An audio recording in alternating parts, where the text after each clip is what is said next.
स्मरण जय जय राम। महाराज की जय।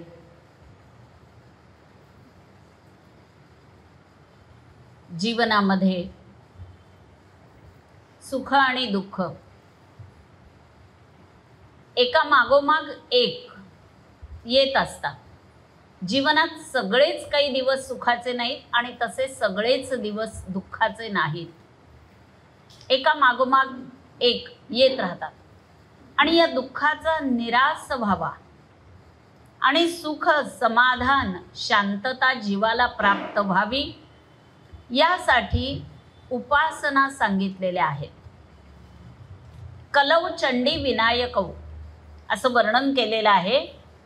समर्थही म्हणतात की या कलियुगामध्ये एक त्या गजाननाचं स्मरण करायचं। नुकताच झालंय गणेशोत्सव, त्याचं स्मरण, पूजन, वंदन, मनन, चिंतन झालेलं आहे असं समजूया। आणि त्यानंतरचा चंडीची उपासना, कालीची उपासना, भगवतीची उपासना ही सांगितलेली आहे। कलियुगामध्ये गणपती आणि देवी या दोन देवतांच्या उपासना आपल्याला इच्छित फल प्राप्त करून देणाऱ्या म्हणून सांगितलेल्या आहेत। कुठल्याही मंगल कार्याच्या सुरुवातीला आपण गजाननाची उपासना करतोच।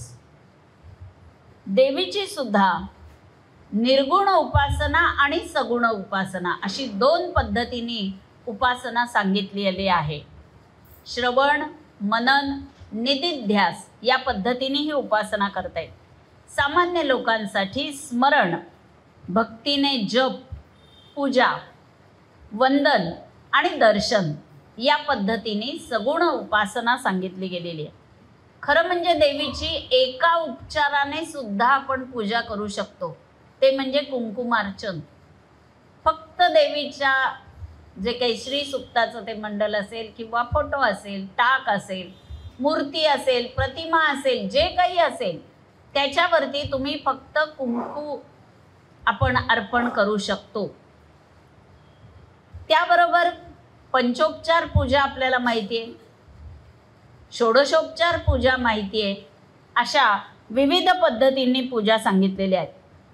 शारदीय नवरात्र जे आहे की जे आजपासून सुरू होतंय, हा देवीचा सगळ्यात मोठा उत्सव सांगितलाय। तसं तर वर्षभर आपण कोणत्या ना कोणत्या रूपामध्ये या जगदंबेची, देवीची उपासना करतच असतो, पण त्यातले त्यात हा शारदीय नवरात्र जे आहे ते संपूर्ण भारतवर्षामध्ये अगदी मोठ्या प्रमाणावर हा उत्सव केला जातो। अश्विन शुद्ध प्रतिपदेपासून ते विजयादशमीपर्यंत असा हा उत्सव असतो। हीच जगदंबा, हिला किती नावं आहेत हो? जसं विष्णूला विष्णू सहस्त्रनाम आहे, आपण म्हणतो विष्णू सहस्त्रनाम, तशीच देवीची सुद्धा सहस्त्रनामावली आहे। ललिता सहस्त्रनाम या नावाने ते प्रसिद्ध आहे। पण अगदी आपल्या नेहमीच्या रोजच्या व्यवहारात वापरली जाणारी सुद्धा उमा, शांभवी, कालिका, दुर्गा, भवानी, जगदंबा, गौरी कितीतरी नावं आहेत की या नावांनी आपण या देवीला ओळखतो। इतकी रूपं तिने घेतलेली आहेत म्हणून तिची इतकी नावं आहेत। हीच शिवाची शक्ती आहे आणि ती आदि माया या स्वरूपात आहे। प्रत्येक मानवामध्ये ही शक्ती निवास करून असते। त्या शक्तीमुळेच आपण सगळे जे काही हालचाल करतोय, बोलतोय, प्रत्येक जे कर्म करतोय त्याला लागणारी जी ऊर्जा आहे त्यालाच शक्ती म्हटलंय। आणि ती आतून येत असते, बाहेरून नाही, ती आपल्याला आतून मिळते। आणि आत जोपर्यंत ही शक्ती आहे तोपर्यंत आपण हे व्यवहार करतो। ज्या वेळेला शरीरातनं ही शक्ती निघून जाते त्यावेळेला उरतं, त्याला शव म्हणतात। त्यामुळे इतकं या शक्तीचं महत्त्व आहे। कल्याणप्रद अशी ही शक्ती जी आहे, ही शक्ती शक या धातूपासून निर्माण झाली. शक म्हणजे समर्थ होणे, संपन्न होणे अशा अर्थाने या शकपासून शक्ती हे नामाभिधान प्राप्त झालेलं आहे. मग या 9 दिवसामध्ये अध्यात्माच्या दृष्टीने जर विचार केला तर सर्वसामान्य प्रापंचिक जो जीव आहे, बद्ध ज्याला म्हटलंय समर्थांनी, या बद्धापासून मुक्तापर्यंत जाण्यासाठी 4 अवस्था सांगितलेल्या आहेत. बद्ध, मुमुक्षु, साधक आणि सिद्ध. आता या नवरात्राच्या 9 दिवसामध्ये उपासना करताना कशा प्रकारे हे सिद्ध होतं त्याचा थोडक्यात आपण परामर्श घेऊया. पहिला सांगितलंय बद्ध. बद्ध म्हणजे ज्याला फक्त मी, माझा प्रपंच एवढंच माहिती आहे. आजचा दिवस आला, संपला, उद्याचा उगवला, संपला. या रहाट गाडग्यात जो जीव गुंतलेला आहे, त्याच्या पलीकडे ज्याला काही विचार नाही, त्याला बद्ध म्हटलेलं आहे. पण मग जी एकदा व्यवहारातली, जीवनातली, प्रपंचातली कर्तव्य कर्म जी आहेत ती संपली की विचार सुरू होतो की आता मला काय करावं पाहिजे. त्यावेळेला या नवरात्रातल्या 9 दिवसांचं आध्यात्मिक महत्त्व आपल्या लक्षात येतं. मुमुक्षु तो जीव होतो, म्हणजे मोक्षाकडे जाण्याचा विचार सुरू होतो. अजून आचरण लांब आहे, पण विचाराने आधी मनुष्य या क्षेत्राकडे वळला पाहिजे. प्रतिपदेला शैलपुत्री या नावाने देवीचं पूजन केलं जातं. देवीचं आगमन या पहिल्या दिवशी होतं. प्रतिष्ठापना जगदंबेची केली जाते. प्रसन्नता प्राप्त करून देणारी ही शैलपुत्री आहे. पार्वती असं हिचं नामाभिधान आहे आणि हिमालयाची ही कन्या आहे. आगमनाने शुभ विचार, शुभ चिंतन, शुभ मनन करायला लावणारी अशी ही प्रसन्न वरदा देवी आहे. द्वितीयेला आपण ब्रह्मचारिणी या जगदंबेच्या रूपाचं चिंतन करतो. ही मनातील द्वैत भाव नष्ट करते. म्हणजे तुझं माझं जे असतं ना व्यवहारात, याला द्वैत म्हटलंय. हे द्वैत आपल्या मनातलं हळूहळू ज्या वेळेला कमी होईल त्यावेळेला आपल्याला अद्वैताकडे जाण्यासाठी प्रेरणा मिळेल, प्रवृत्ती आपली त्या दिशेने होईल आणि वाटचाल सुरू होईल. त्यामुळे द्वितीयेची ब्रह्मचारिणी ही आपल्या मनाला उपदेश करणारी देवी आहे. तृतीयेची चंद्रघंटा, यावर्षीचं वैशिष्ट्य असं आहे की तृतीया तिथी 2 दिवस आहे आणि म्हणून यावर्षी नवरात्र जरी 9 दिवस असतं असं आपण म्हटलो, पण यंदा 10 दिवस आहेत नवरात्राचे. ही तृतीया तिथी 2 दिवस आली आहे, म्हणजे वाढीव 1 दिवस आपल्याला नवरात्रात मिळालेला आहे.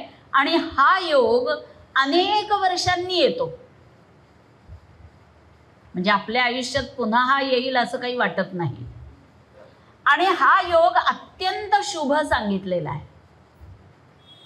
म्हणजे आत्तापर्यंत जे काही घडलं आपल्या आयुष्यात, समाजात सुद्धा, राष्ट्रात सुद्धा, हे थोडंसं निराशाजनक होतंय की काय असं चिंतन सगळ्यांचंच होतंय. त्याला छेद देणारा असा हा या नवरात्रातला हा योग आहे की आता कदाचित या योगामुळे शुभ घडेल.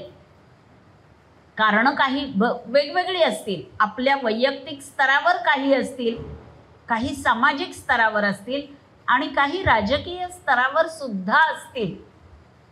त्या त्या पद्धतीप्रमाणे त्या त्या स्तरावर, त्या त्या टप्प्यावर काही घटना अशा घडतील की ज्याचे शुभ परिणाम हे तुमच्या माझ्या दैनंदिन जीवनावर पडतीलच, पण राष्ट्राच्या एकूण जडणघडणीवर, उभारणीवर सुद्धा त्याचे परिणाम झालेले आपल्याला दिसून येतील. काही काळामध्ये आपल्याला त्याचा प्रभाव पडलेला पाहायला मिळेल.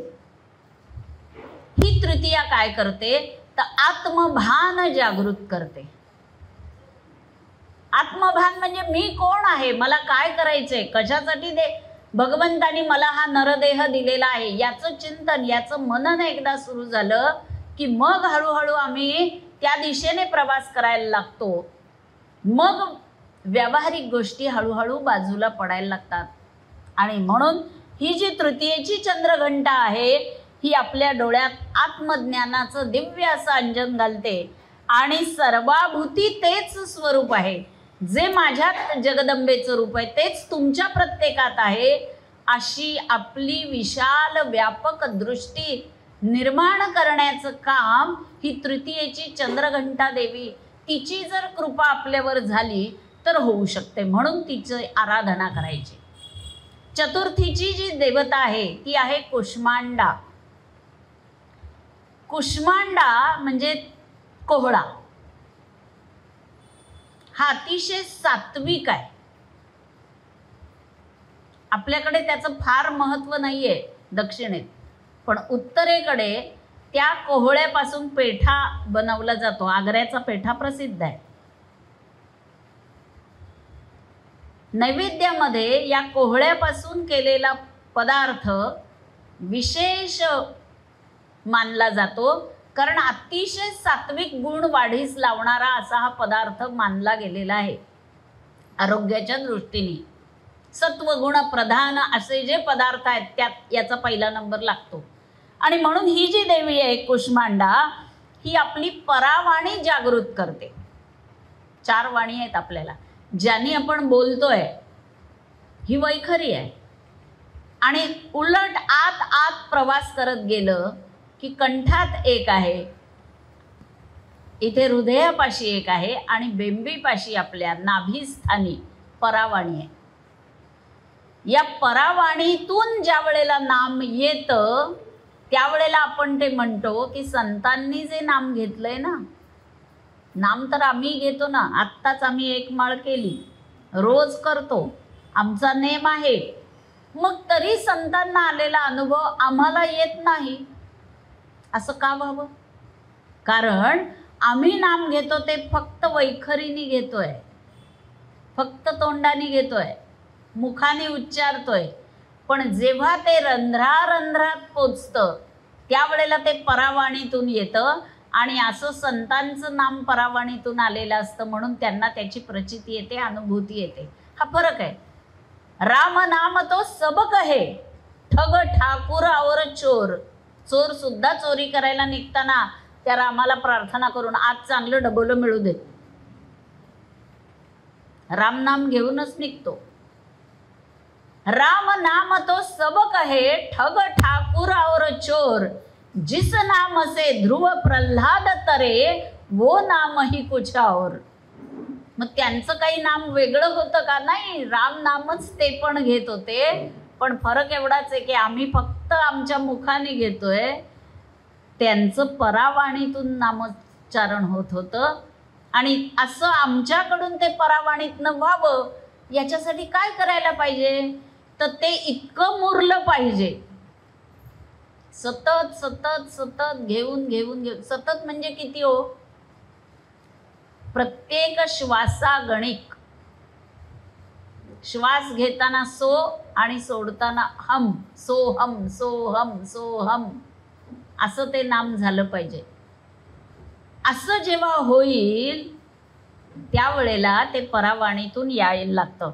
मग ही जी पंचमीची स्कंदमाता आहे ही कुंकुमार्चन स्वीकारते. पंचमीला कुंकुमार्चन करतात, श्री सुक्ताचे पाठ करतात. वरदान आणि आशीर्वाद देणारी ही स्कंदमाता आहे. षष्ठीला कात्यायनी मातेचं स्मरण केलं जातं, जी संकटांपासून आमचं रक्षण करते. आणि त्याच्याही पेक्षा महत्त्वाचं आहे की आम्हाला उत्तम आरोग्य प्राप्त करून देणारी ही स्कंदमाता आहे, कात्यायनी आहे. सप्तमीला कालरात्रीचं पूजन केलं जातं. ही आमच्या 3 जे शत्रू आहेत, आमच्यातच असलेले पण आमचे शत्रू आहेत. कोण? काम, क्रोध आणि लोभ. यांच्यापासून आमचं रक्षण करते. बाहेरचे शत्रू परवडतात, त्यांच्याशी मुकाबला करणं सोपं असतं, पण आपल्याच आत असलेले जे शत्रू आहेत ना ते जास्त घातक असतात. बघा व्यवहारातही दिसतं ना आपल्याला, बाहेरचा शत्रू परवडला, उघड उघड शत्रुत्व घेता येतं, पण आपल्याच घरातले असले तर बाहेर सांगताही येत नाही, बोलता येत नाही, दाखवताही येत नाही, अशी अवघड जागचं दुखणं म्हणतात तशी अवस्था होते. तसेच हे आमच्याच आतले काम, क्रोध आणि लोभ हे जे 3 आमचेच शत्रू आहेत त्यांच्यापासून आमचं रक्षण ही देवी करते. अष्टमीला आम्ही त्या गौरीला उभं करतो. महागौरी असं तिचं नामाभिधान आहे. ही सूक्ष्म रूपामध्ये दर्शन देणारी देवता आहे. अत्यंत जो भाग्यवान आहे त्याला ते स्वरूप कळतं. कुमारिकेचं पूजन या दिवशी केलं जातं आणि त्यातही 8 वर्षाची जी कुमारिका आहे तिचं महत्त्व या दिवशी जास्त सांगितले. 8 वर्षात भवेत गौरी, कारण विविध वयोगटांच्या कुमारिकांचं पूजन केलं असता काय फळ मिळतं, देवी भागवतात याचा अत्यंत सखोल विचार केलेला आहे की त्या वयाच्या कुमारिकेचं पूजन केल्यावर ते फळ मिळू शकतं. पण हे जाणून केलं तर आधी कुमारिका मिळणं कठीण. दिवसेंदिवस खरंच या प्रथानं बदलत चालल्या आहेत. आमच्या लहानपणी मला आठवतंय कुमारिका तिला जेवायला बोलवायचे पंचमीला किंवा अष्टमीला आणि स्नानापासून बोलवायचे. म्हणजे मला आठवतं की लहानपणी आम्हाला कुमारिका म्हणून बोलवलं की सकाळी उठल्यावर आपण फक्त तोंड धुवायचं आणि आपली कपड्याची पिशवी घेऊन ज्यांच्या घरी बोलवलं असेल त्यांच्याकडे जायचं. मग त्या पाटावर बसवायच्या, पुढे रांगोळी काढलेली असायची, तेलाची वाटी घ्यायच्या आणि अजून मला आठवतं की मी पटकन असं केलं कानात तेल घालण्यासाठी. आई माझी पण नोकरी करत होती बरं का, शिक्षिका होती. तर त्या बाईंना कौतुक वाटलं की बाई नोकरी करतात पण मुलींच्या कानात आठवड्याला आपली आई आपल्याला तेल लावून न्हायला घालत होती. गेला ना हा संस्कार हळूहळू. आणि मग आम्ही दवाखान्याचे उंबरे झिजवतो हो. त्या आमच्या आधीच्या पिढीला ते नाही लागलं काही करायला, कारण निसर्गामध्ये जे होतं हे असं कानात तेल घालणं, नाकात तेल घालणं, बेंबीत तेल घालणं, या पायाला तेल चोळणं, हे सोडलं आम्ही सगळं. आणि मग वृक्ष झालं शरीर की मग वरून क्रीम लावा, मलम थापा महागाची. आम्ही आमचे पद्धती ज्या आहेत ना पूर्वापार, त्या अत्यंत आरोग्य संपन्न जीवन आम्हाला जगायला लावणाऱ्या होत्या. प्रत्येक गोष्टीत विचार केला तर हे लक्षात येतं. जसं जसं आम्ही ते सोडलं तसतसे नवीन नवीन रोगांनी डोकी वर काढली. आमच्या आधीच्या पिढीला नको कमोड लागलाच नाही हो. 80, 82, 85 वयापर्यंत. आम्हाला आता 20, 25 पोरांना का सवय शरीराला जशी लावाल तशी लागते. इथे या अष्ट सांगितलं मी की आम्हाला त्यावेळेला असं बोलवायचेस, तेल लावून आंघोळ घातली जायची, त्यानंतर चौरंगावर किंवा पाटावर बसून हळद कुंकू लावून एखादं गळ्यातलं किंवा बांगड्या फ्रॉकचं कापड किंवा परकर पोलक्याचं कापड असं काहीतरी दिलं जायचं आणि मग जेवण दुपारी जेवायला यायला सांगायचं. ते सुग्रास भोजन विडा दिला जायचा आणि मग घरी जायचं. अशी कुमारिका आज मिळेल का हो? कुमारिका तिचे क्लास, तिच्या शाळा, तिच्या वेळा, यातनं आम्हाला कधीतरी रात्री 8-9ला एखादी कुमारिका मिळाली तर. या कुमारिका सुद्धा 2 वर्षापासून सांगितलंय ते 10 वर्षापर्यंत हिला कुमारिका म्हणावं. 2 वर्षाची जी आहे तिचं पूजन केलं की आपलं बुद्धिवर्धन होतं. 3 वर्षाची म्हणून तिला कुमारी म्हटलंय. 3 वर्षाची आहे तिला त्रिमूर्ती म्हटलंय. आयुष्यवर्धन आपल्याला होऊ शकतं. 4 वर्षाची कल्याणी अपमृत्यू निवारण करणारी आहे. 5 वर्षाची रोहिणी आहे जी आरोग्य प्राप्ती करून देणारी आहे. 6 वर्षाची कालिका विद्या प्राप्ती करून देणारी आहे. 7 वर्षाची चंडिका संग्रामात यश प्राप्त करून देणारी आहे. 8 वर्षाची शांभवी दारिद्र्य नाश करणारी आहे. 9 वर्षाची जी आहे ती दुर्गा शत्रुनाश करणारी आणि 10 वर्षाची सुभद्रा ही कल्याणकारक म्हटली. त्यामुळे 2 वर्षापासून 10 वर्षापर्यंतची वयाची जी कुमारिका असेल तिचं पूजन या दिवशी करावं. नवमीला सिद्धिदात्री या देवतेचं पूजन करतात. ती आपल्याला त्या उन्मनी अवस्थेत नेते.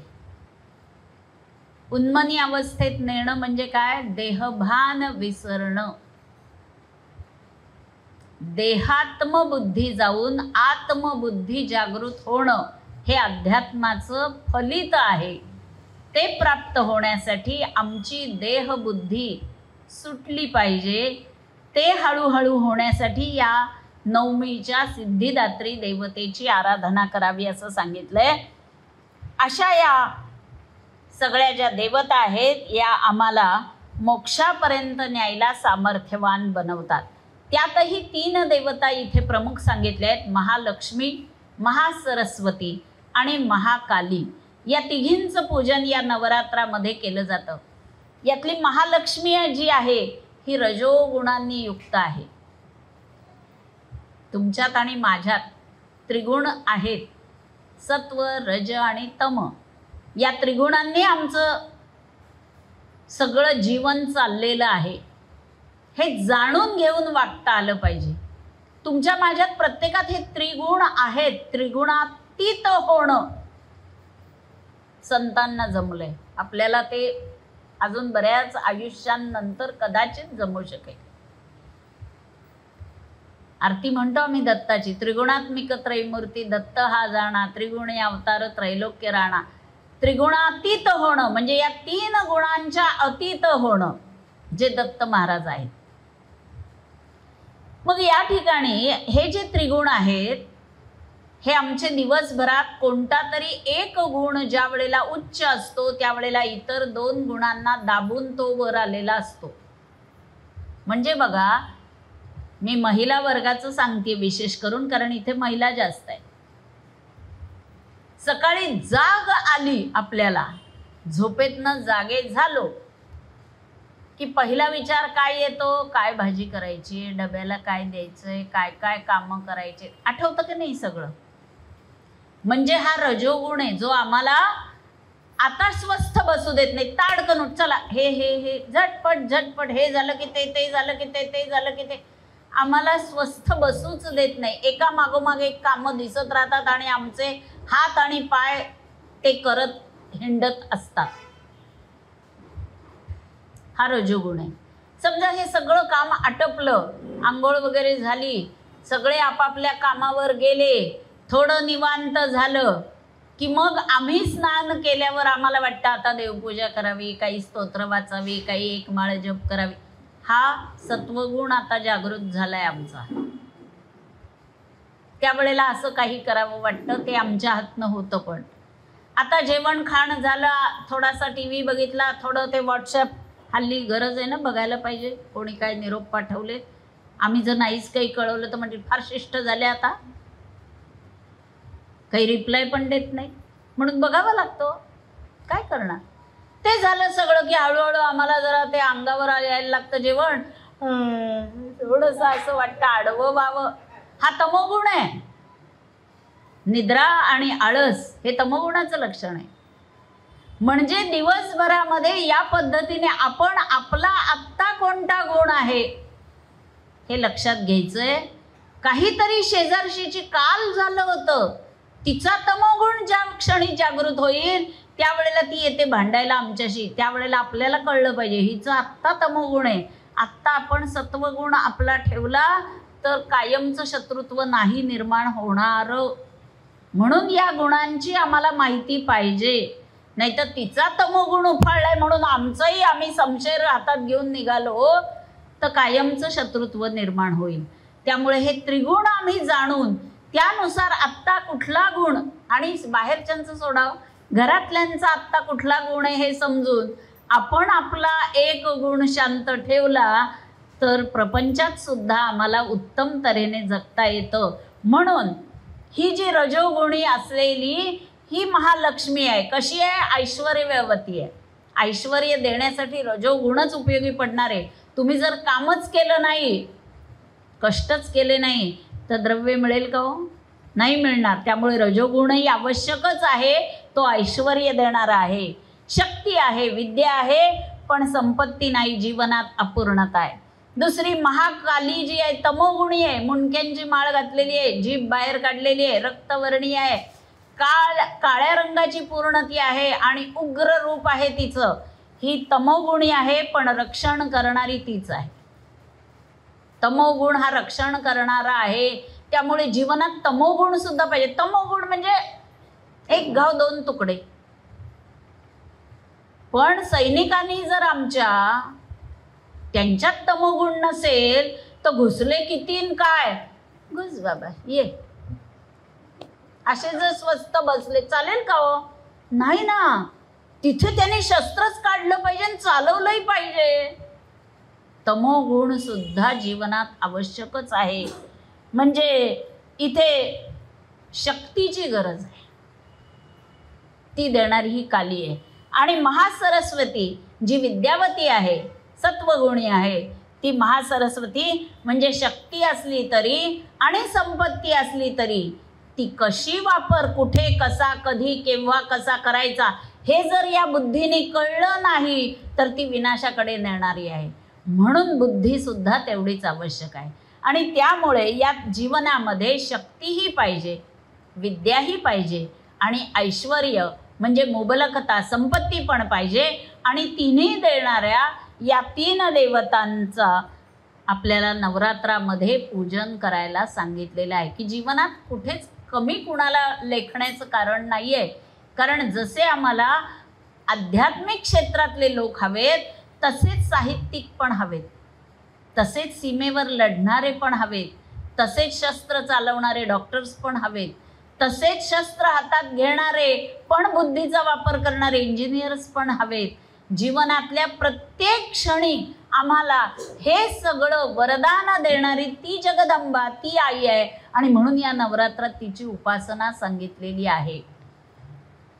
त्यानंतर आपण या नवरात्रीच्या जे आपण उपचार वर्षानुवर्ष करत आलोय, का करतोय माहीत नाही. आमच्या लहानपणी ठीक होतं की आम्हाला विचारायची मुभाच नव्हती. आईने सांगितलं ना असं करायचं, करायचं. आम्ही करत होतो, आपली पिढी करत होती. पण आता पुढची पिढी तसं नाही. हे कर, का करायचं असं विचारणारी पिढी आहे. आणि आम्हाला उत्तर देता आलं पाहिजे. जर आम्ही उत्तम प्रकारे उत्तर देऊ शकलो तर ते करतात. मग पुढच्या पिढ्यांना या मार्गाला वळवण्यासाठी आणि आमचे संस्कार त्यांच्या माध्यमातून चालू ठेवण्यासाठी आधी आम्हाला हे जाणून घेतलं पाहिजे की हे वर्षानुवर्ष आम्ही का करत आलोय आणि त्यालाच शक्तीची उपासना का करतोय, कशी करतोय, कशासाठी करतोय हे जाणून घेणं हा आजचा आपला मुख्य विषय आहे. नवरात्र हा शब्द आहे. इथे 9 हा जो अंक आहे ना, हा अतिशय महत्त्वाचा, एक अद्भुत अंक याला म्हटलेला आहे. त्या अंगात देवी आली आहे. आणि मग आपले प्रापंचिक प्रश्न काही त्यांना विचारले जातात. त्या उन्मनी अवस्थेत त्या काही उत्तर देतात. काही जणांना ती बरोबर वाटतात, तशी प्रचिती येते, अनुभूती येते. असं काहीचं चित्र आपल्याला दरवर्षी अष्टमीला दिसतं. आता हा काय प्रकार आहे ते समजून घेऊया. शिवाने नारदांच्या सांगण्यावरून सज्जनांचं रक्षण आणि दुर्जनांचा नाश करण्यासाठी म्हणून ओंकाराचं तप केलं. आणि ओंकाराच्या तपाने स्वतःच्या भोवती जे वलय तयार झालं त्यातून या आदिशक्तीची निर्मिती केलेली आहे. सर्व देवांनी आपापल्या तेजाची पुण्याई त्या देवीला अर्पण केली. शिवाने परशु दिला, विष्णूने गदा, शंख, चक्र, खड्ग हे अर्पण केलं. आणि असं अनेक देवतांनी आपापली आयुध तिला दिली.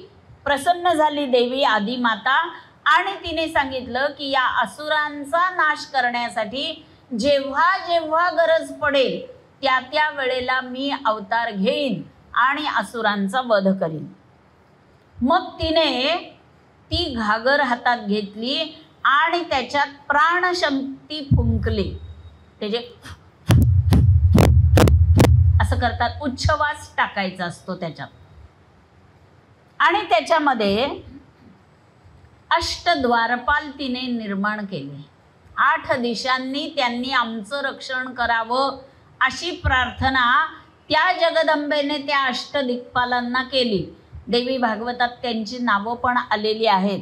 वेताळ, कोटर, भिंगाक्ष, भ्रुकुटी, कुक्कट, राक्षक, धूम्रक आणि सुलोचन असे 8 दिशांना 8 अष्टदिक्पाल ठेवलेले आहेत.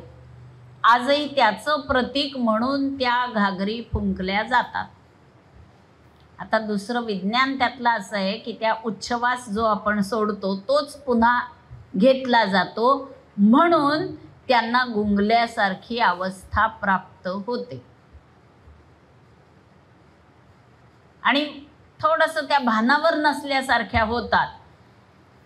त्यामुळे या घागरी फुंकण्यामध्ये या अष्टदिक्पालांनी आमचं 8ही दिशांनी रक्षण करावं हा भाव असतो आणि म्हणून घागरी फुंकण्याचं ते एक त्या देवीने केलं म्हणून तिचं अनुकरण आम्ही सुद्धा करतो आणि आमच्या संसारातल्या अडचणींचं या अष्टदिक्पालांनी रक्षण करावं अशी प्रार्थना जगन्मातेपुढे करतो. आता या दिवसामध्ये झेंडूच्या फुलांचं फार महत्त्व आहे. झेंडूच्या फुलांच्या माळा त्या घटावर लावलेल्या असतात आणि नाहीच एखाद्या वेळेला मिळाली झेंडूची फुलं तर तिळाची पिवळी फुलं वापरली जातात. हा पर्याय सांगितलेला आहे. झेंडूचा रंग आहे भगवा. हा जो रंग आहे हा त्यागाचा रंग आहे. भारतीय संस्कृती जी आहे ना ती भोगावर आधारित नाही आहे, त्यागावर आधारित आहे आणि त्यामुळे त्यागातून जे सुख मिळतं ते अनुभवात मग कशावर तरी लावायची, ऐकायची. आता या भोंडल्यात सुद्धा मध्ये हत्तीचं चित्र काढलेलं असतं पाटावर आणि त्याच्या भोवती ते फेर धरून गाणी म्हणायची आणि त्याच्यानंतर काय खिरापत प्रत्येकीने आणली आहे ती ओळखायची. हा एक खेळ असतो आणि मग ती खिरापत प्रत्येकाला वाटली की झाला बोंडला. का बरं हे? घरोघरी गजांत लक्ष्मी यावी, म्हणजे फक्त मीच श्रीमंत व्हावं अशी अपेक्षा नाही आहे बरं का. आमच्या संस्कृतीने जे जे मला मिळाले ते मला एकट्याला नको, सगळ्यांना मिळावं अशी अपेक्षा केली आहे आणि म्हणून सगळ्यांनी एकत्र येऊन आपल्या सगळ्यांच्या घरी गजांत लक्ष्मी यावी म्हणून त्या गजराजाचं चित्रपाटावर काढायचं आणि त्याच्या भोवती फेर धरायचं आहे. कारण हस्त नक्षत्राचा चांगला पाऊस पडून गेलेला असतो, पिकं उभी असतात शेतामध्ये. यंदा थोडं वेगळं चित्र आहे, आत्ताही पाऊस पडतोय नवरात्र आलं तरी, पण साधारणपणे गणपतीच्या सुमारास पाऊस संपत आलेला असतो आणि मग हे उभं पीक दिसत असतं समृद्धीचं आणि त्यामुळे धरणी सुजलाम सुफलाम झालेली असते, त्याची धन्यता वाटते आणि म्हणून ज्या भगवंताच्या कृपेने हे झालं त्याचं नामस्मरण करत ते फेर धरून गाणी म्हणायची आहे. या ठिकाणी मनातली नकारात्मक ऊर्जा काढून टाकण्यासाठी पूर्वी हा भोंडल्याचा कार्यक्रम व्हायचा. का तर त्या मुली छोट्या छोट्या असायच्या, लवकर लग्न व्हायची, माहेर लांब कुठेतरी, सारखं आजच्यासारखं मनात आलं फोनवर बोललं नव्हतं ना, माहेर दूर. मग मनातलं बोलायचं कोणाजवळ, मग ही संधी होती. असं सासरद्वाड बाई कोंडूनी मारीत, असं माहेर सुरेख बाई खायला मिळत, हे बोलून मोठ्याने ओरडून घ्यायचं. ही शास्त्राने केलेली सोय आहे. तेव्हा कुठल्याही सासूला नाही वाईट वाटायचं, कारण ती पण तिच्या सासूसाठी म्हणतच असायची. मनात साचलेली जी जळमट आहेत ना ती काढून टाकण्याचं हे काम आहे. जसं पुरुषांना एक होळीचा दिवस दिलाय, मग त्यांनी मोकळं व्हायचं, आम्ही नाही व्हायचं का? स्त्रियांना सुद्धा हे, म्हणून हे जे मंगळागौरीचे खेळ आहेत, हे भोंडल्याचे खेळ आहेत, या निमित्ताने तुम्ही समवयस्क बरोबर या एकत्र. तिथे पुरुषांना एंट्री नव्हती पूर्वी. मग महिलाच असल्यामुळे थट्टा विनोद चालायचे. तिथे मन मोकळं व्हायचं. मनातलं दुःख जे आहे ते जेव्हा आपण बोलून टाकतो तेव्हा ते हलकं होतं. आज परिस्थिती अशी आहे की सगळा दिखावा, बरं का, आत काही कोंडलेलं असलं तरी वरून आम्ही कसे आम्ही छान आहोत, स्टेटसला आमचे फोटो बघा फक्त, कसा आमचा संसार उत्तम आहे, आमचा नवरा छान आहे, आमचे पोरं छान आहेत, आम्ही इकडं पिकनिकला चाललोय, तिकडं नाचतोय, तिकडं, हे सगळं जगाला दाखवायचं. आत काय ते इथंच, आणि मग फटकन हार्ट अटॅक येतो. अगं बाई, काल तर होती चांगली, आज काय झालं? हे जे सगळं साचलंय ना त्याचा उद्रेक होतो. हे खोटं खोटं आभासी जगात नका रमू. जिच्या खांद्यावर मान टाकून रडा अशी मैत्रीण पाहिजे, की तिथं लाज नाही वाटली पाहिजे. मी हिला कसं सांगू, किंबहुना न सांगताच तिला कळलं पाहिजे हिचं काय दुःख आहे. असे कुणीतरी खरे खुरे पाहिजेत. आभासी नको. व्हॉट्सअपवर 50-100 लाईक्स येत आहेत, एक जण त्यातला येणार नाहीये वेळ पडली तर. हे लक्षातच ठेवा. आणि त्यामुळे त्यासाठी शास्त्राने हे आपल्याला करून ठेवलेले आहेत खेळ. त्यामध्ये ज्या खिरापती आहेत, सुगृहिणी तत्व आहे बघा. आपण एखादा पदार्थ केला आणि 10 जणांनी वागो छानच झालंय, कसा केलंय विचारलं की हां, मग बरं वाटतं आम्हाला. मग असा तो छान झालेला पदार्थ हिला तिला दिला, मला नाही उरलं तरी चालतो, पण 10 जणांना वाटला आणि त्यांनी छान म्हणलं ना, हे गृहिणी तत्व आहे बरं का. म्हणून ते वेगळ्या वेगळ्या खिरापती करायच्या, घेऊन यायच्या, त्या ओळखायच्या, त्या एकमेकांना आनंद आहे. आणि आनंद माझ्याच घरात मी केलं, माझ्याच 4 टाळक्यांना खाऊ घातलं, एक जण म्हणत नाही छान झालंय. पण इथं 10 जणांना द्यायचंय, मग मी त्यात चित्त घालूनच ते करते. ते उत्तमच होतं, त्याची वाखाणणी, त्याची स्तुती 10 जणी करतात. बस माझे पुढचे 15 दिवस उत्तम जातात. देवाणघेवाण होते ना. हिने हा अगं बाई कसा केलास ग सांग मला, मी पण बघते करून. तिने हा केलाय, हिने तो केलाय. यासाठी एकत्र यायचं. विचारांची देवाणघेवाण ही महत्वाची आहे याच्यामध्ये. आणि आपलं दुःख हलकं करणं, वय विसरून खेळणं. त्याच्यामध्ये एखादी आजी पण फुगडी घालते ना, भले पुढचे 2 दिवस झोपून राहील गुडघे दुखतात म्हणून, पण तेव्हा नाचत होते आपल्या आज्या सुद्धा. आपल्या लहानपणी आपल्याला आठवत असेल तर. म्हणजे वय विसरून थोडासा आनंद जीवनामध्ये घेण्यासाठी ही निमित्त आपल्या शास्त्राने घालून दिलेली आहेत. त्यातलं हे एक आहे भोंडला. थोडंसं चिंता काळज्या, प्रत्येक स्त्रीला जबाबदाऱ्या असतात, चिंता असतात, काळज्या असतात. प्रपंच म्हणलं की ते असणार आहे. पण त्यातून वेळ काढून आयुष्यभर सतत चेहरा असा अगदी सगळ्या जगाचं ओझं माझ्याच डोक्यावर टाकल्यासारखा आंबट करून जगायचं का? नाही. त्यातून काहीतरी मी आनंदित उत्साहित राहिलं पाहिजे. माझ्याकडे बघून मी हसले तर समोरच्या 4 असाच जर 24 तास माझा चेहरा असेल, बरं वाटेल का समोरच्याला? नाही ना. म्हणून जीवनात हे जे बदल हवेत त्यासाठी हे आपल्या संस्कृतीने हे केलेलं आहे. त्यासाठी म्हणून आपण भोंडला खेळतो. जोगवा मागायची पद्धत आहे. इथं शहरात नाही, पण अजून खेड्यामध्ये 5 घरी जोगवा मागायला बायका जातात. आता हा काय प्रकार आहे? देवीच्या नावाने पीठ मीठ मागायचं. ही पद्धत का सुरू झाली सांगता आलं पाहिजे आपल्याला पुढच्या पिढ्यांना.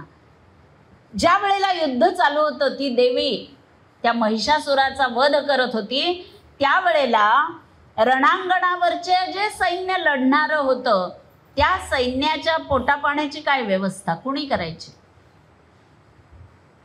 अशा वेळेला ज्या ऋषी पत्नी होत्या, त्या ऋषी पत्नींनी देवीच्या नावाने जोगवा मागायला सुरुवात केली.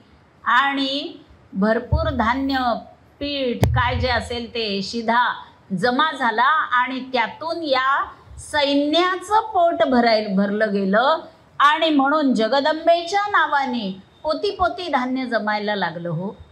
याचं आपण आता जरी जोगवा मागायला जात नसलो तरी या निमित्ताने जे सीमेवर रक्षण करतायत, आता तर इतकं सोपं झालंय की त्यांचे हाल कसे आहेत ते आपल्याला व्हिडिओद्वारे बघायला मिळतं. सियाचीनच्या प्रदेशात ते कसं अन्न की ताटली उलटी केली तरी खाली अन्न पडत नाहीये, इतकं गोठलेलं असतं, कसं खात असतील.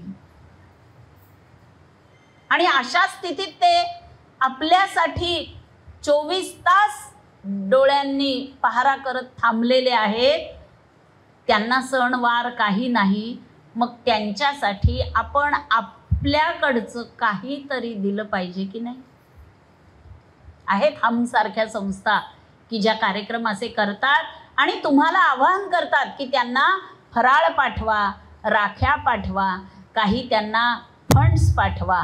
तर आपण इथे सुखाने आपले सण समारंभ उत्सव साजरे करू शकतो, कारण ते तिथं सीमेवर प्राणार्पणासाठी तयार राहिलेले आहेत.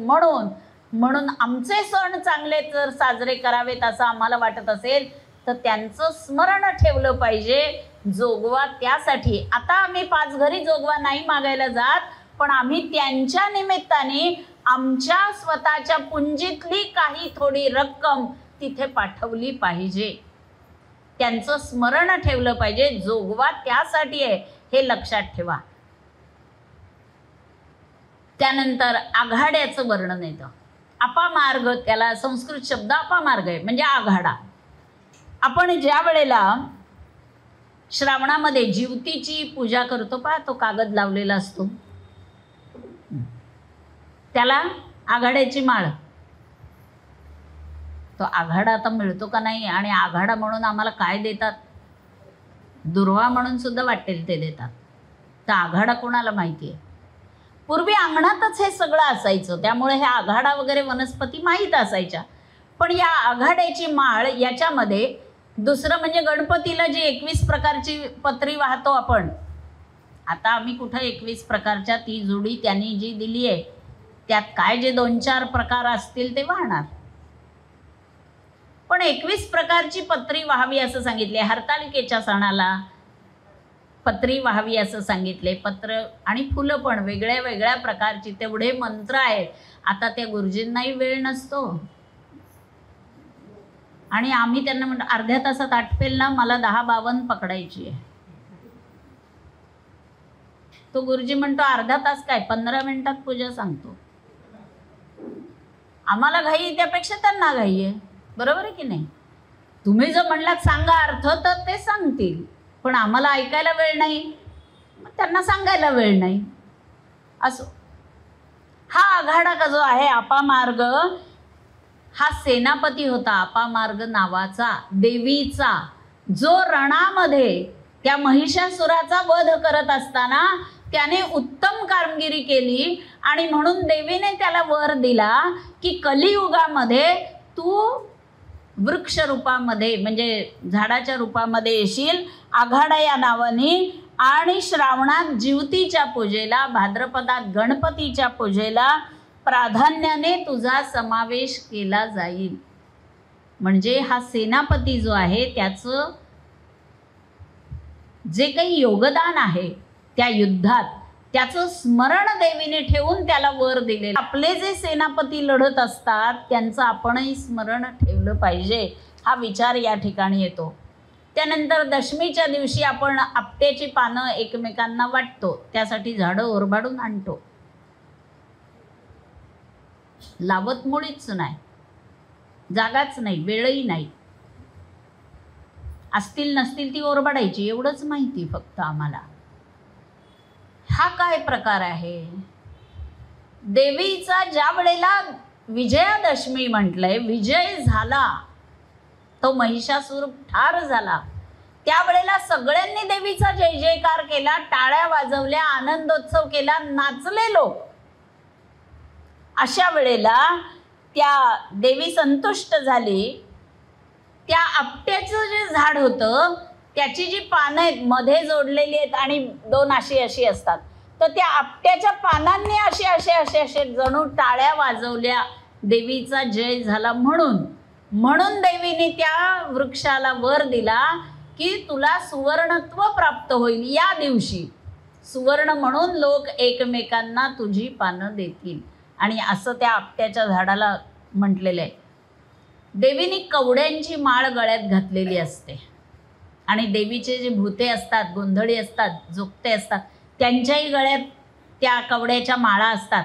एवढंच कशाला, छत्रपती शिवाजी महाराजांच्या गळ्यात कवड्याची माळ होती, कारण ते देवीला मानत होते, जगदंबेची पूजा करत होते. कवड्याची माळ असायची त्यांच्या गळ्यामध्ये. मग या कवड्या काय आहेत, का त्यांची माळ वापरायची? तर गोगलगाईच्या पाठीवरचं ते कवच आहे. या ज्या देवीचा जय ज्या वेळेला झाला, सगळ्यांनी जय जयकार केला आणि प्रसन्न होऊन देवीला काही ना काहीतरी प्रत्येकाने दिलं गिफ्ट. आता या गोगलगाईला वाटलं मी काय द्यावं, म्हणून तिची गळून पडलेली जी कवच होती ती तिने देवीला अर्पण केली. आणि आधी कथा सांगते मग त्याचा अर्थ सांगते. देवीने त्याची माळ करून गळ्यात घातली आपल्या. म्हणजे देणाऱ्यांनी अगदी छोटीशी वस्तू जरी दिली असली तरी त्याचा जो देण्याचा भाव आहे ना, त्या भावाच्या मागचे जो अंतरात्मा आहे त्याला खुश ठेवा. हे आपण इथून शिकायचे देवीकडनं. देवीकडची प्रार्थना, शक्तीची उपासना करायची, म्हणजे तिचे गुण थोडे तरी आमच्यात यावे यासाठी हे सगळं खटाटोप करायचं आहे. नुसतंच 9 साड्या नेसून 9 दिवस मिरवायचं नाही. मुळात ते शास्त्रात नाहीच आहे बरं का. हा फंडा आपल्या मार्केटिंगचा एक भाग आहे, बाकी काही आता मी जास्त इथे बोलत नाही. काही नाही, कुठेही देवी भागवत काढा वाचा त्या निमित्ताने. कुठेही रंगांचं महत्व आहे. त्या रंगाची त्या दिवशी साडी का नेसावी असे वारानुसार जे ठरलेलं आहे पूर्वीपासून, तो रंग त्या याचं प्रतिनिधित्व करतो, हे बरोबर आहे. पण म्हणून या दिवशी ही साडी नेसान, असंच करान, फोटो काढान टाकान, याला काही अर्थ नाही. म्हणजे नसेल एखाद्याकडे तर त्यांनी वाईट वाटून घेऊ नये. त्या गोगलगाईनी त्या कवड्या दिल्यात. आता आपण एखादी वेळ कवडी मोल किंमत, म्हणजे काही ज्याला किंमत नाही अशा अर्थाने वापरतो हा शब्द मराठीमध्ये. तरी सुद्धा देवीने त्याची माळ करून गळ्यात घातलीये. म्हणजे भावना महत्वाची आहे. काय दिलं याच्यापेक्षा देण्याची भावना महत्वाची आहे. आपल्याला सुद्धा बघा, आपल्या मुलाच्या मुलीच्या लग्नामध्ये कोणी काही दिलेलं असतं आणि आम्ही म्हणतो पहा बाई हे असं कमी वापरते का. अरे ज्याची जशी ऐपत आहे तसं दिलं त्यांनी, ठीक आहे ना. ज्या वेळेला तुमची वृत्ती अशी व्यापक होईल त्यावेळेला तुम्हाला समोरच्यातला त्याचा अंतरात्मा कळलं असं होईल. मी मोठेपणा म्हणून सांगत नाही, पण प्रसंग माझ्या आयुष्यातला सांगते. मी जशी प्रवचनं करते तशी मी माहेरी प्रवचनाला एकदा गेले होते आणि अशीच 10 दिवस प्रवचनं. आणि आमच्या बाजूलाच एक अत्यंत गरीब अशी की लोकांकडे धुणं भांड्याची, त्यात ते खेडं कामं काय तिला मिळणार. पण मला असं लहान असल्यापासून त्या बाईने पाहिलेलं आहे. तिने आले आणि आईला म्हणाली, ती येत होती रोज ऐकायला प्रवचन, कितपत काय कळत होतं माहीत नाही, पण भावाने ऐकत होती की एवढंसं पोरगी जिला मी पाहिलं होतं ती आज बोलतीये, ऐकतायत सगळे भाविक. त्यांनी कौतुक होतं तिच्या नजरेत. कोणी मला काही देत होते प्रवचनाच्या नंतर. तिलाही वाटलं आपण काहीतरी द्यावं, पण म्हणाली मला म्हणाले काही फार महागाचं काही देता नाही येणार म्हणाली, पण देऊ का मी. आमची आई म्हणाली हो द्या ना, काही हरकत नाही, तुम्हाला वाटतंय ना द्या. आणि त्या बाईने मला एक साधी 100 रुपयाची साडी दिली आत्ताच्या काळात 100 रुपयाची साडी कशी येते तुम्हाला कल्पना आहे. पण मी दुसऱ्या दिवशी प्रवचनाला ती साडी नेसून ज्या वेळेला बसले आणि हे जेव्हा तिने पाहिलं त्यावेळेला तिच्या डोळ्यामध्ये जे आनंदाश्रू आले आणि जे आशीर्वाद मला मिळाले त्याचं मोल कुठे करता येईल का सांगा. तुम्ही देणाऱ्याचा भाव पहा फक्त.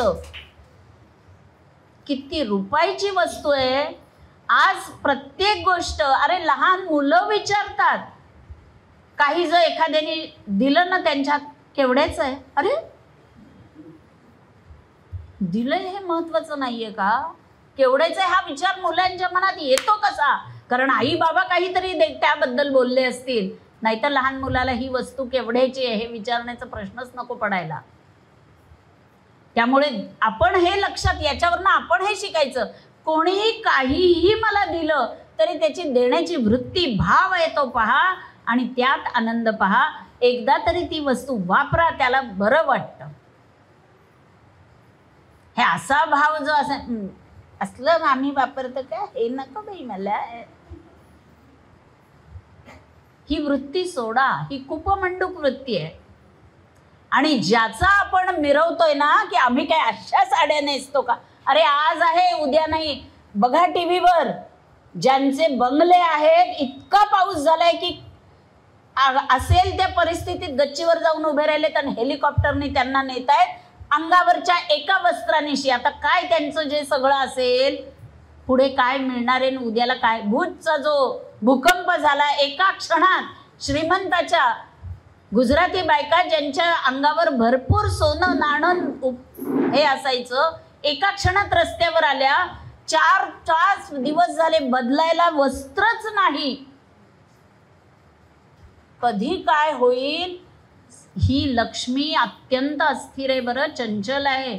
त्यामुळे त्याचा मास तर मुळीच करू नये. आज आहे न उद्या नाही. त्यामुळे कसंही असो आपण त्यात आनंद मानला पाहिजे आणि असा मास तर मुळीच करू नये.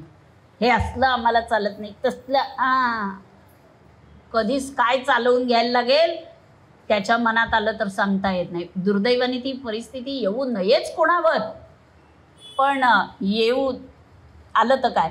आता लग्न प्रसंगी, मुंज प्रसंगी आपण मुंडावळ्या बांधतो का, आम्हाला माहितीच नाही. त्याचा या नवरात्राशी संबंध आहे बरं का. आणि म्हणून मोत्याचे दागिने घालावे नवरात्रात. देवीला आवडतात. मी मार्केटिंग करत नाही, माझं कुठेही दुकान नाही आणि माझ्याकडे कुठली एजन्सी पण नाही, हे आधी सांगते.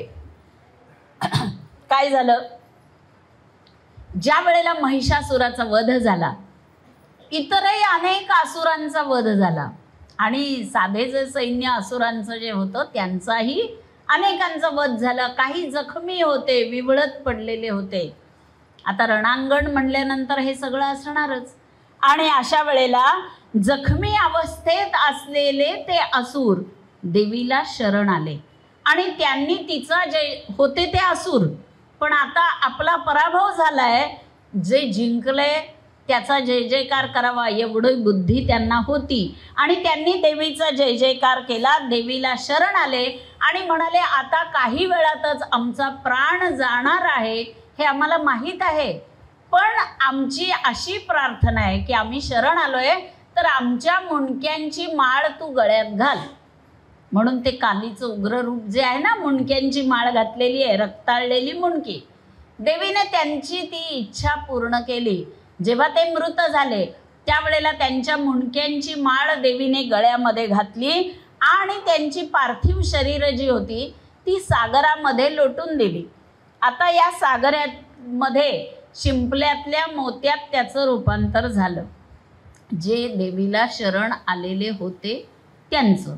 आणि म्हणून देवीने त्यांना वर असा दिला की तुम्ही मोती बनलात की शुभ प्रसंगी भाळावर म्हणजे उत्तमांगी तुम्हाला घातलं जाईल, दागिन्यांमध्ये घातलं जाईल, देवांच्या गळ्यामध्ये तुम्हाला हार करून घातले जातील. अशा प्रकारे मोत्यांचा वापर सुरू झाला आणि म्हणून वधूवरांच्या भाळावर मुंडावळ बांधली जाते, त्याचप्रमाणे देवतांच्या गळ्यांमध्ये मोत्यांचे हार घातले जातात, अलंकार त्याचे तयार केले जातात आणि ते आपण वापरतो. पण ज्यांची असुर वृत्ती अजून नष्ट झालेली नव्हती, असेही काही जखमी होते, त्यांनाही सगळ्यांना समुद्रात टाकलं आणि त्यांना पुढचा जन्म आला मत्स्य रूपाचा. आणि त्यामुळे ते जर पाण्याच्या बाहेर काढले तर तडफडून मरतात आणि पाण्यात राहिले तर कोणाचं तरी भक्ष होतात, पाण्यात पकडले गेले तरी भक्षच होतात कोणाचं. त्यामुळे शरणागती पत्करावी हे याच्यावरनं कळतं. आणि मुंडावळ का आपण बांधतो तेही नवरात्राशीच संबंधित आहे. 9 दिवस आपण नंदादीप देवी पुढे ठेवतो. आता याचं काय कारण आहे? दिव्याचा काय संबंध आहे? तर दीप म्हणजे तेजाचं प्रतीक आहे. आमच्या जीवनातला जो अंधकार आहे, कशाचा? अज्ञानाचा, तो जाऊन तिथे ज्ञान मिळू दे यासाठी जगदंबेची प्रार्थना करायची आहे की अज्ञानरूपी अंधकार जाऊन ज्ञानाच्या प्रकाशाने आमचं जीवन उजळून जावं, यासाठी तो ज्ञानाचा दिवा जीवनात अखंड तेवता राहावा, यासाठी हा नंदादीप 9 दिवस देवी पुढे ठेवतात. आता सगळ्यात महत्त्वाचं, तो जो घट असतो की नाही, मातीचा असतो आणि खाली माती ठेवून त्याच्यावर तो घट ठेवतात, त्यात पुन्हा माती घालतात, त्याच्यावर पाणी शिंपडतात, मग त्याच्यावरती कडधान्य किंवा धान्य पेरतात. आता हा काय प्रकार आहे? हे कशासाठी करायचं? हा घट आहे, तुमचं माझं शरीर हा घट आहे आणि हा मातीतच पुन्हा जाणार आहे. हा पंचमहाभूतांपासून बनलेला आहे, पंचमहाभूतातच विलीन होणार आहे गेल्यानंतर. आपण त्याचं प्रतीक म्हणून आपण तिथे घट ठेवत असतो. आता 2 प्रकार आहेत. एक, या घटामध्ये आपण ते धान्य वगैरे पेरतो. हे कशाचं प्रतीक आहे? हे सृजनाचं प्रतीक आहे.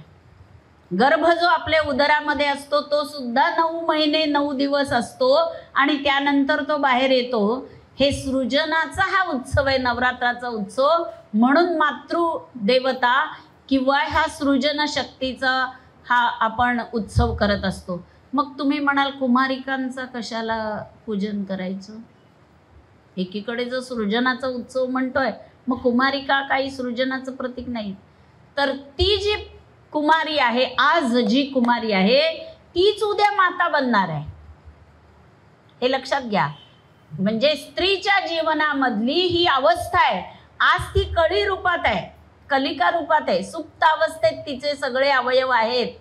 उद्या तीच माता होणार आहे, विकसित झाली ती. अशी आकांताने त्या आवाजावरनं ओळखतात बाहेरचे, मुलगा झाला का मुलगी झाली. ती एकदाच रडून घेते, म्हणते आता 21व्या शतकातली आहे, मी नाही रडणार, मी खंबीर आहे. विनोदाचा भाग सोडा, पण पहिल्या 5 वर्षात आजारी पडण्याची जी हे आहे, मुलगे जास्त आजारी पडतात का? अरे निसर्ग आहे, ते XY गुणसूत्र आहेत ना, त्यामुळे त्यांची जी प्रतिकार क्षमता आहे तीच मुळात कमी आहे. म्हणून पहिल्या 5 वर्षापर्यंत मुलं आजारी जास्त पडतात, मुली त्या मानाने आजारी पडत नाही, कमी पडतात. कारण XX दोन्ही सेम गुणसूत्र असल्यामुळे त्यांची आपोआप प्रतिकार शक्ती उत्तम आहे. हा विज्ञान आहे. हे कुठलाही गायनेकोलॉजिस्ट तुम्हाला सांगू शकेल. मग जर आपण काही कमीच नाही होत तर का मानायचं? आणि सगळ्यात पहिलं म्हणजे मला आजही काही स्त्रियांना, बाई ग बाई, कुठून मेला हा बायकांचा जन्म? हा, अरे कशासाठी हा विचार करायचा? कुठे कशात कमी आहोत? पायलट एक क्षेत्र सांगा मला असं की जिथं स्त्री गेलेली नाही आणि जिथं तिने तिचा फडकवला नाही झेंडा. आताचे 10वीचे आणि 12वीचे रिझल्ट पहा, मुलीच आहेत ना जास्त मार्क मिळवणाऱ्या, सगळ्यात ठिकाणी करणाऱ्या. अरे एका वेळेला अष्टभुजा म्हणलंय तिला, आणि ती एक तुम्ही आणि मी आहोत, ती नाही फक्त.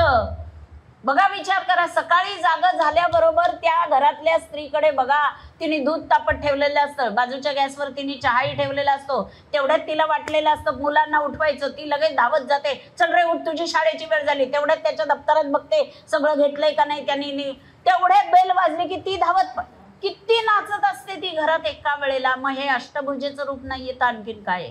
तो बसलेला असतो पेपर वाचत, हातात चहा आला. आता थोडं बदलायला लागलंय, नाही असं नाही, थोडं चित्र बदलायला लागलंय, तोही धावपळ करतोय आता. आणि हे चांगलं लक्षण आहे. तुमचा मुलगा करत असेल तर टोकू नका त्याला, काय बायकोला मदत करतो, केलीच पाहिजे. बायकांनी दुटप्पी नाही वागायचं.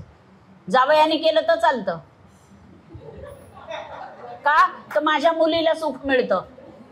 आणि मुलांनी केलं तर तो बायल्या का? हे दुटप्पी वागणं सोडा. आपल्या नवऱ्यांनी नाही केली, पण आता जर मुलगा सुनेला मदत करत असेल, उत्तम आहे, केलीच पाहिजे. तुम्ही तेव्हा जप घ्या, माळ घ्या हातात, शांत डोळे मिटून बसा.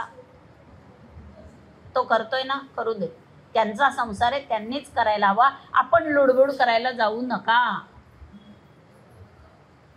आपण निवांत वेळ मिळालाय जप करायला, उत्तम वेळ येईल. प्रभाते मनी राम चिंतित जावा, समर्थांनी सांगितलंय. मग त्यांच्या घाईच्या वेळेला प्रभात समय लुडबुडायला जायचंच नाही आपण. सगळं झालं, जे ते ज्याच्या त्याच्या ऑफिसला नोकरी, मग आपण शिरायचं आत निवांत. असं राहिलं तर समाज, घर सगळंच सुधारेल आणि आपलं आरोग्य उत्तम राहील. त्यामुळे ती देवीला प्रार्थना करूया.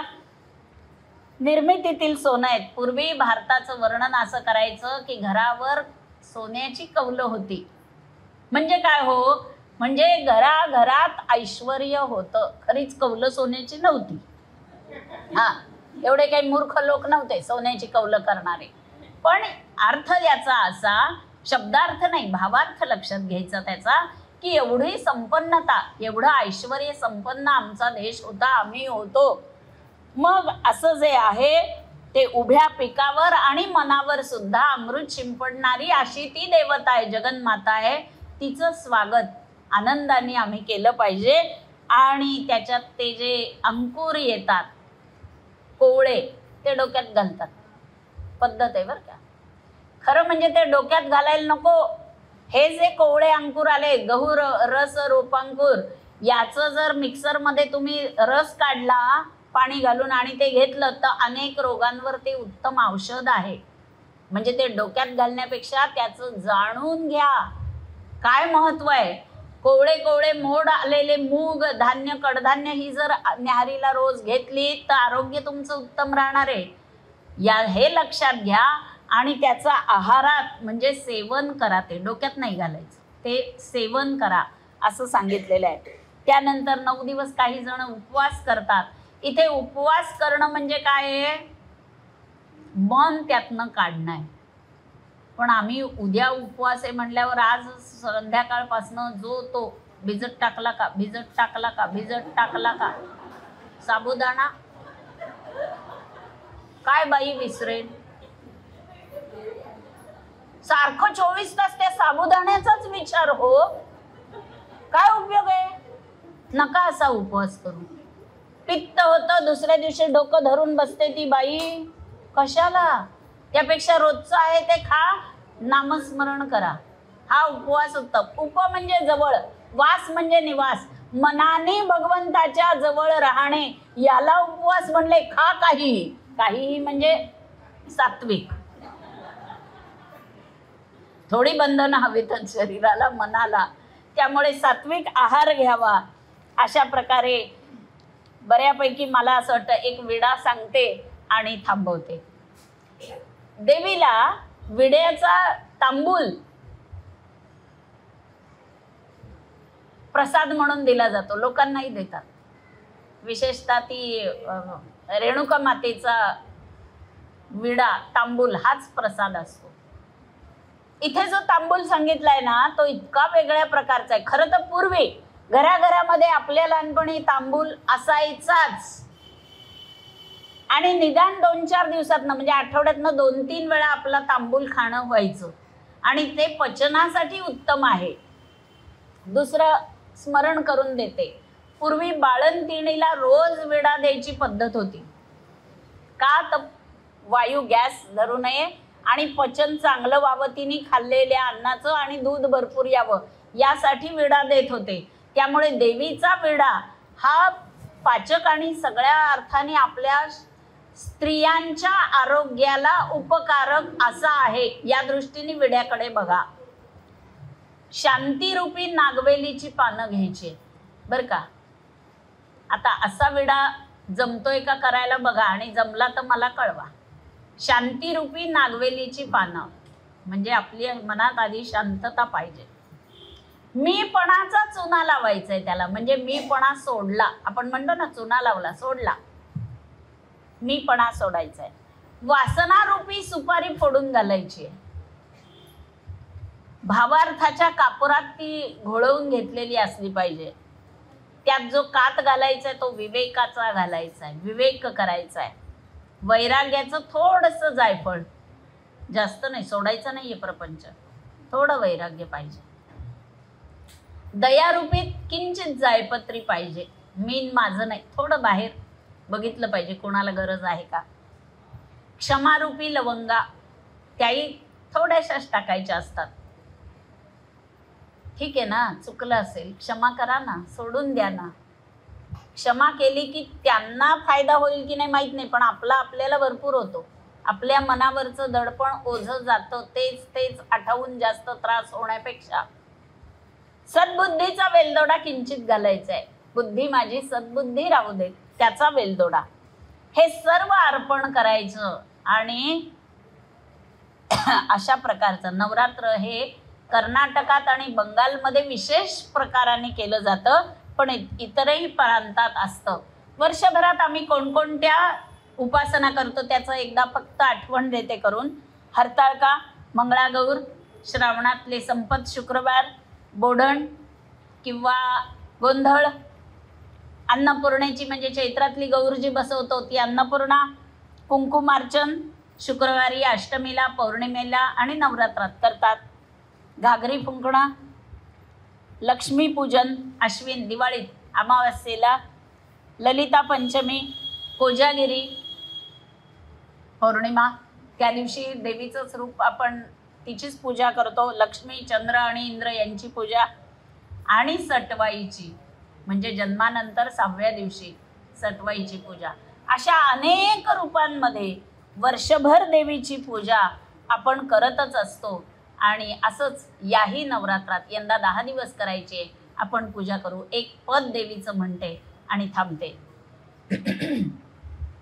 मला बुद्धीना ज्ञान काहीच नाही, नसे धारणा योग तोही न काही, न भक्ती तशी मंत्रविद्या ही काही, तुझ वीण अंबे न जाणेची काही, शरीरास भोगादी होणार आहे, तयांची क्षिती मी कदापि न वाहे, देहे धारणा साध्य होवो कशीही, तुझ वीण अंबे न जाणेची काही, मला संगती सज्जनांची असू दे, मला स्वार्थ चिंता कदापि नसू दे, मला दे रती त्वत्पदाची सदाही, तुझ वीण अंबे न जाणेची काही, तुझे नाम वाचे सदा मी म्हणावे, स्वरूपी तुझ्या मानसी मी रमावे, नसे मागणे यावरा वीण काही, तुझ वीण अंबे न जाणेची काही. अंबा माता की जय.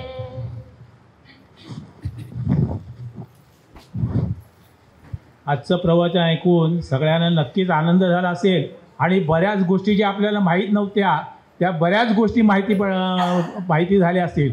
आता कुमारिका पूजन का करायचं, 9 आकड्याचं महत्त्व, इतर देखील ज्या सामाजिक बाबी आहेत की ज्या आपल्या नेहमी आपल्या पुढेगिरी केल्यात म्हणून आपण पुढे करतो आहे, त्यातनं देखील आपल्याला नवीन नक्कीच उद्बोध झालेला आहे. आणि असाच उद्बोध होण्यासाठी आणखी पुढची प्रवचन आहेत, तेव्हा सगळ्यांनी नक्की या आणि उद्याच्या प्रवचनाला सुद्धा अशीच हजेरी लावा. धन्यवाद.